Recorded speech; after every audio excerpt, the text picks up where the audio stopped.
challenge.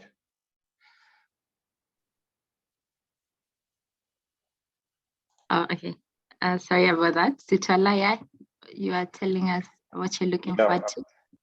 Yeah, I'm just excited about this challenge. I've never used Zindi, so it'll be my first sort of challenge, and yeah, really excited.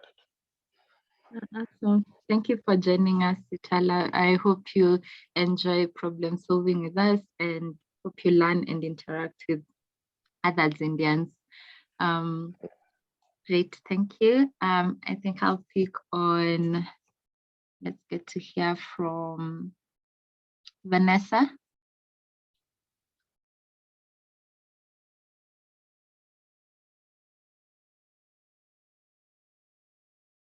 Vanessa, are you able to unmute?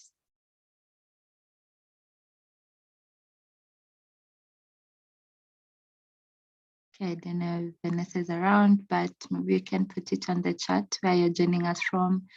Ahmad Abubakar.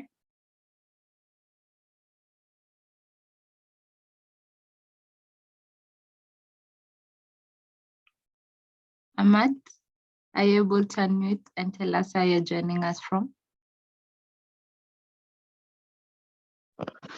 Good morning. Morning. My name is Ahmad Abubakar, and I'm from Nigeria. This is my second time of joining a Zindi hackathon or program.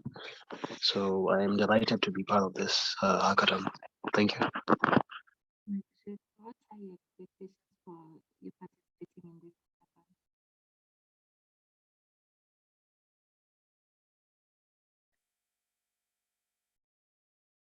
Ahmad?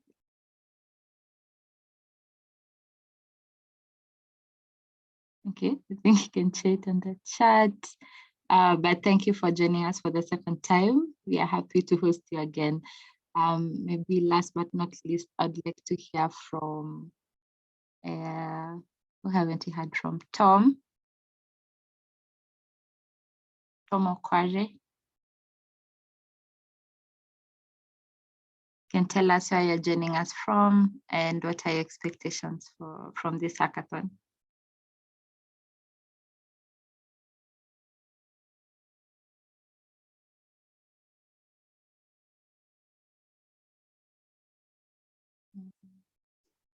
Don't know if it's only on my end. I can't hear you, Tom, but I can see you're unmuted.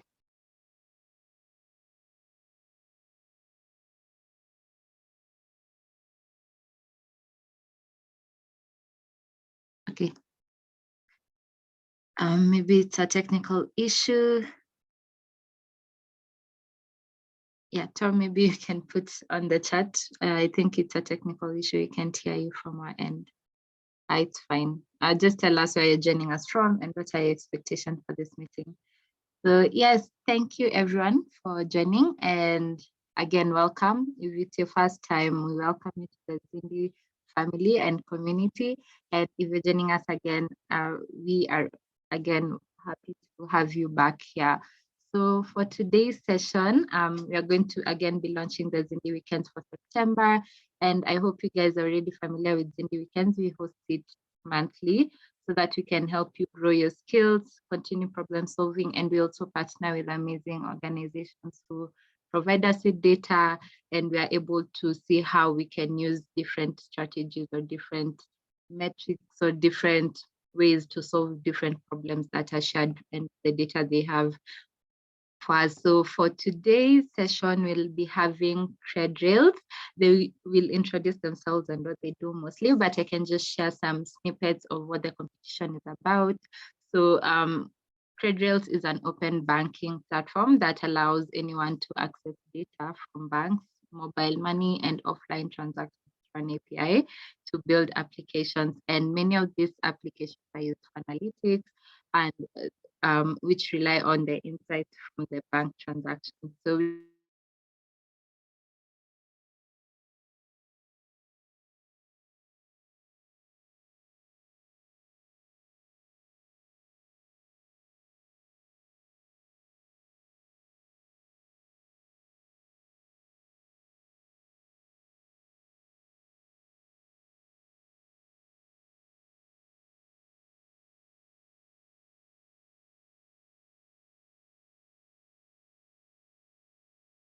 Are you still there?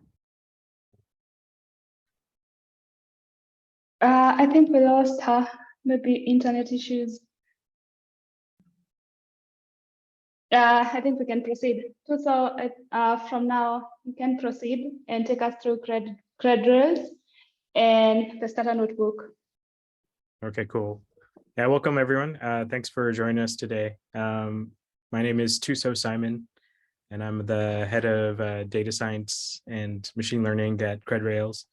On the call, we got Natu, who's the other guy with the video, and he's the CTO of Credrails, and Ernest, who's our junior analyst that works with us as well. I see him somewhere as well.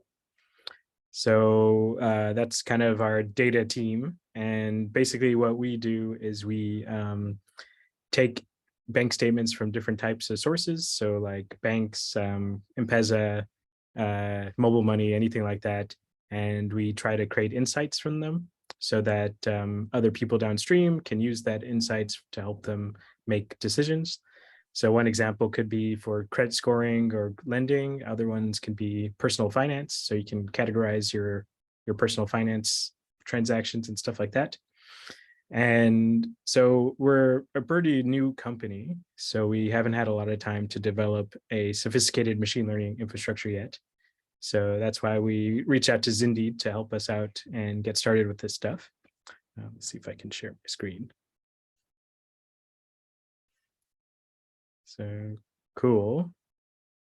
So this is the kind of thing here, and then got data and all those kind of fun things. So definitely check that out. If you you can always just post for me or Ernest on the leaderboard. This is my profile. I'm Dr. Danger.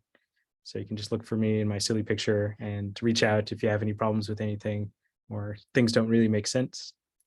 So I'm going to take you through a starter notebook of the data and some basic modeling that I did to get this thing started. Let me just make sure my kernel is empty.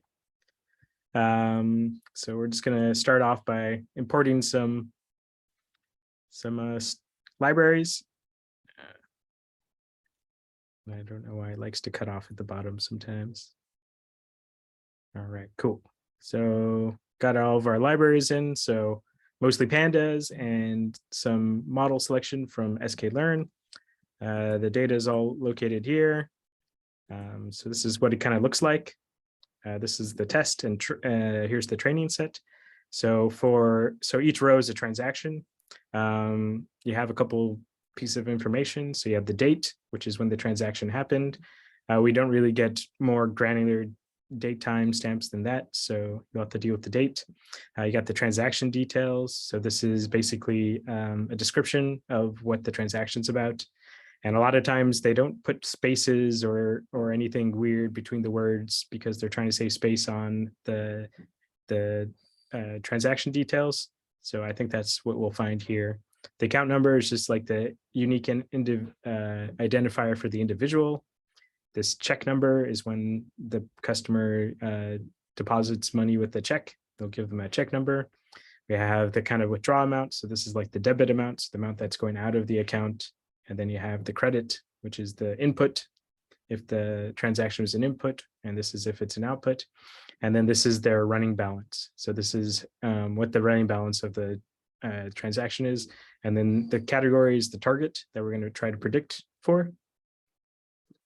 So let's look at the shape of the data. So we actually got a fairly nice sample of data. So it's about 60,000 transactions here, and the test set is about 20,000. So it should be a lot of data for you to do a lot of inference. And then the output should kind of look like this, where you have the ID of the thing, and then the different, the probabilities that the transaction is one of these categories. And I think we have 21 categories. So let's look at the distribution of the categories. So this is how many, the count or the frequency of the categories in the data. So we can see that we have a very highly imbalanced problem. So we have about a little bit more than 60% of the transactions are categorized as money transfers. And then we have deposits. And then basically after bill payments, you don't have very many transactions with that category in it. So it is very, very highly imbalanced, and you may need to have some methods to deal with that. So let's check out the categories and see how many they are. So we got 21 different categories here. And so this is all their names and everything looks good. So I just did some basic correlations to see how the target correlates with the different parameters. And you can see this column is the one that talks about that. So we can see that no column is very strongly correlated with the output or the target. So we can't just, it's not going to be a super simple problem. And these are, of course, are only the numerical features, not using the dates at all or the description. So I'm just going to clean up the data a little bit. So just do some basic cleaning. So get rid of rows that are completely nulls. We can look at here. This shows us how many rows have, or different things have nulls. And so we can see here that we have about 2,000 categories that are null. And that doesn't really help us because there's no target, so you can't really classify that. And then we also have some transaction details that are nulls. And the check number seems like it's mostly null. There's very few examples of this. But the other columns have full amounts of data. So we're just going to handle some of these nulls. Yeah, so let's remove the categories, and then we're going to fill these null transaction details with an empty string. That plays better with the NLP models that we'll be using later. So here we go, removing that, filled in everything with nulls.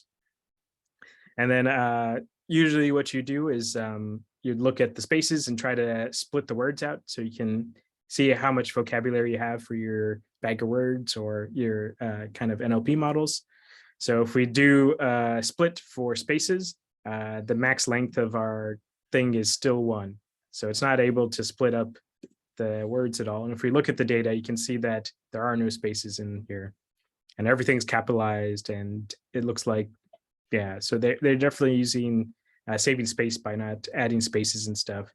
And so a bag of words model might struggle with this, and even a neural network or other NLP models, because you can't easily tokenize words. But there is these dashes. So maybe we can use these 4 dashes or other kind of punctuation to try to do that. And let's look at the distribution of these things. So it looks like we have like a 50-50 between the max length. If we do a split on that nothing happens. And then there's about a 50% chance that you'll get 3 splits. And we can kind of see that here where we had 3 different splits. But yeah, I don't know if this is ideal or not. And it's really hard to tell. And then we also have a couple that had 2 splits or 4 splits or 5 splits. But you'd kind of expect a lot more words in this kind of thing, because we can see, at least 3 or 4 different words in this kind of phrase up here. So let's split it up, and you can see what it's kind of doing there with the splitting. But a lot of these things, especially with like dates and stuff, aren't getting split out or dash numbers. So I think we've done enough EDA for this kind of short thing. So let's create some models. So I'm only going to use these columns for it. I didn't do anything with the dates, but that's also something that can help you out. And you shouldn't use any IDs. So we're going to do train test split on 30% of the data, try different models. Since we have such low support between the training and test set for some of the categories, we can expect that some of the transactions or the classes won't actually be in the test set when we run it. So this line here just puts out the missing columns from the purchase, the validation set. And so we'll need to add these to the validation set. Otherwise, you can't run the log loss against it. So we got 3 different columns that are missing. So we'll just create a missing column list and then use that later. So here is how we can create a simple model. So we have 2 different types of features here.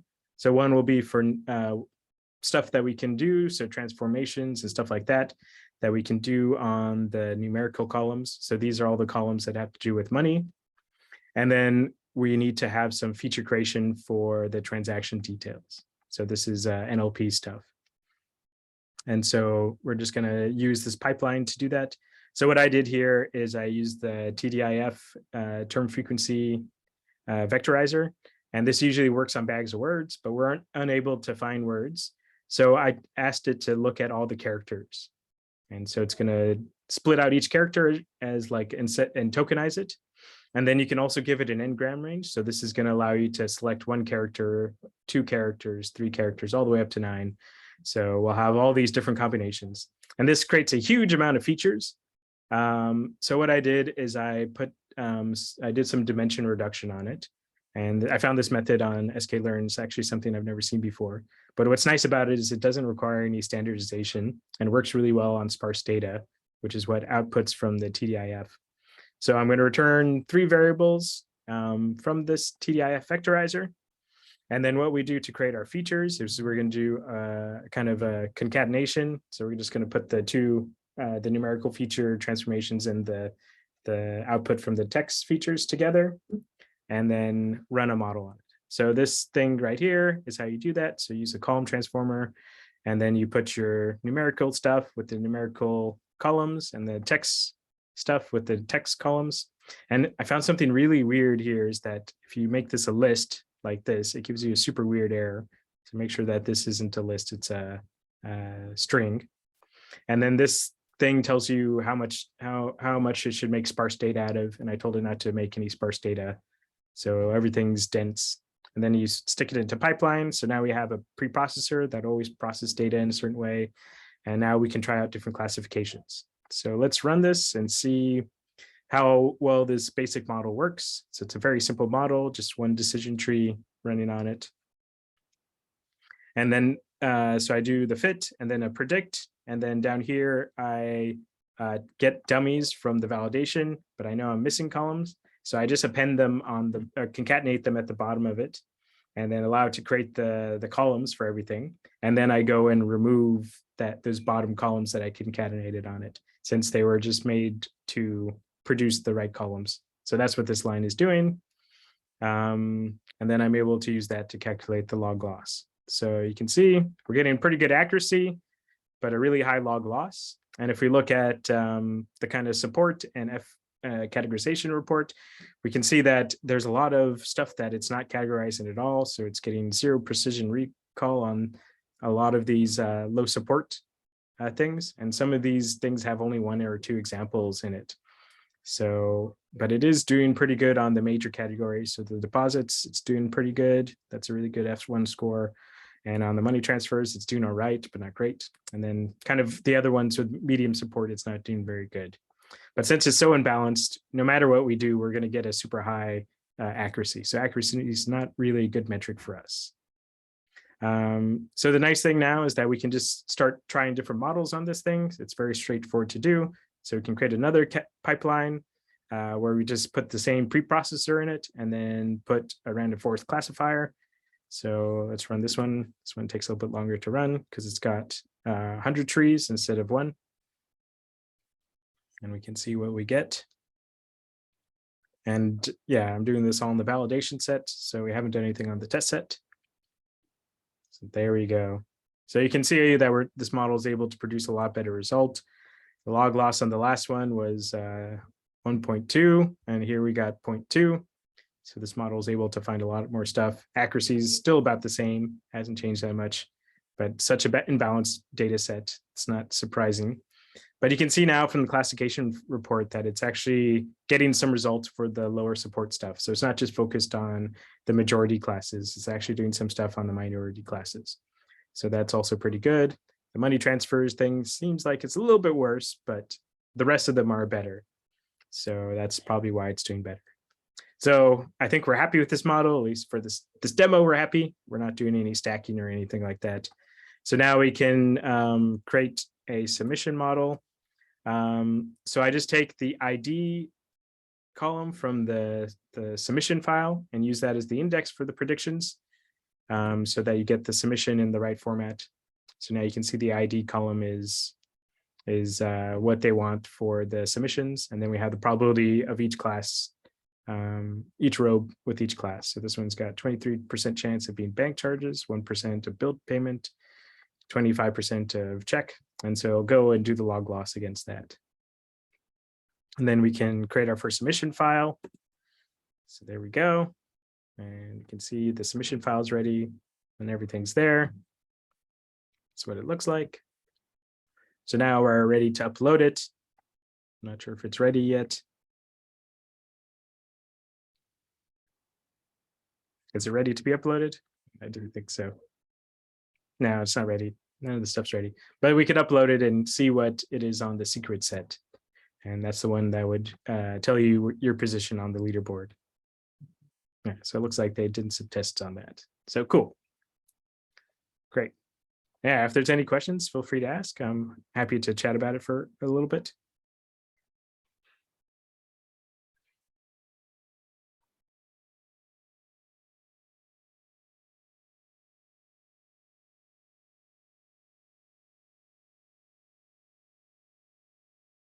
Any questions? That was an amazing presentation too, so thank you so much. Anyone who has a question on the presentation, the starter notebook, any curious questions that they may have before starting the competition? Yeah, and they'll upload that notebook on the back end or somewhere on the website, so you guys can download that and also play around with it if you want. Yes, so that's already uploaded. Okay, great.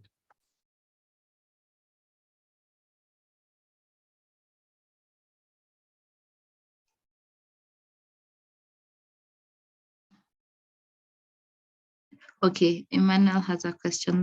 I think you're able to unmute. Let me just check the security again. And now, Emmanuel? Yeah, okay. Please, can everyone hear me? Yes. Okay, so my question is to the presenter. So there was a place where he performed as a TF IDF vectorizer on some part of the your train data set, but it was not, I'm not sure I saw it, the transformation on your test data set. So where you applied your TF IDF, it was only applied on the test data set. I mean the train rather, and not on the test data set.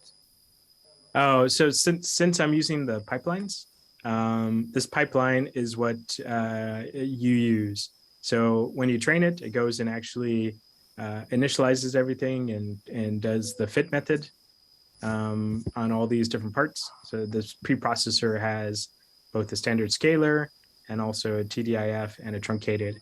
So it'll go through all those three functions and do .fit on it. And then when I do the .predict part here on the test data, it goes through and does transformations on all these initial steps. So look at this function, say, are you a classifier or are you transformation? And if you're a transformer, then it does .transform, and it'll also do that for these two. And then when it hits the classifier, it'll be like, oh, you're a classifier, so you need to do a .predict.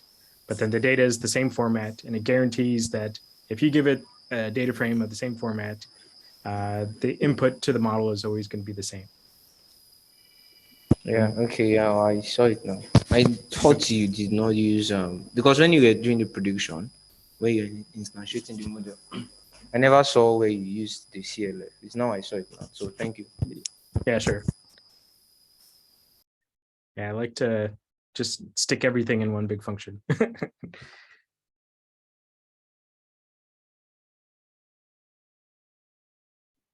other question?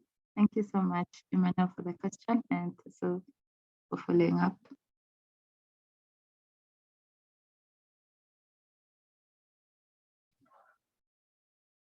Anyone who wants to ask how to go about it in more detail, but they want to give you that clue. So I think someone has a question here.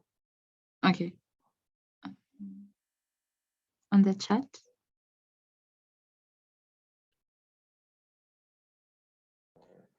Sorry, I have a question. Okay.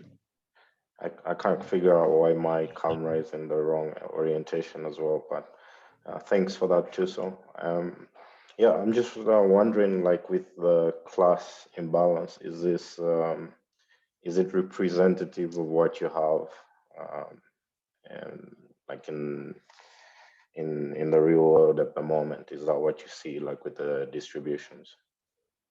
Yeah, it's very representative, because there's a lot of like fund movements that seem to be the majority of transactions for most people, and it's very hard for us to determine whether that fund movement is, from because they're paying someone, or if it's a purchase or something like that. So it's kind of our general lump category that we get into. But hopefully, as we get better at this modeling stuff and build up our infrastructure, we can start investigating what the parties are that are doing the transaction and using that to further our categorization. But yeah, like you think about the last time you did a payment to a school or something, it only happens once a year. So those things will be a lot less frequent than you going to the shop and buying something. So that's kind of why I think at least there's a big distribution imbalance.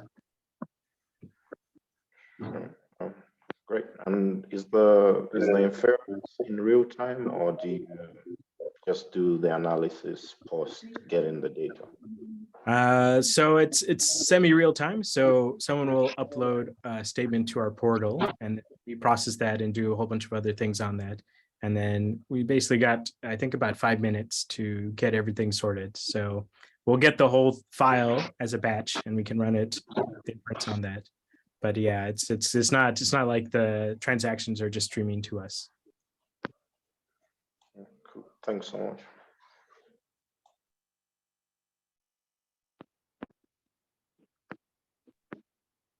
Okay, thank you, Sitada. Any more questions?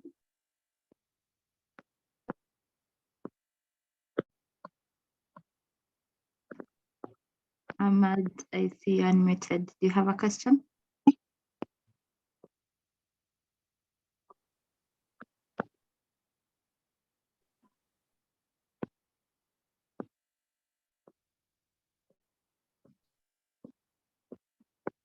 Okay.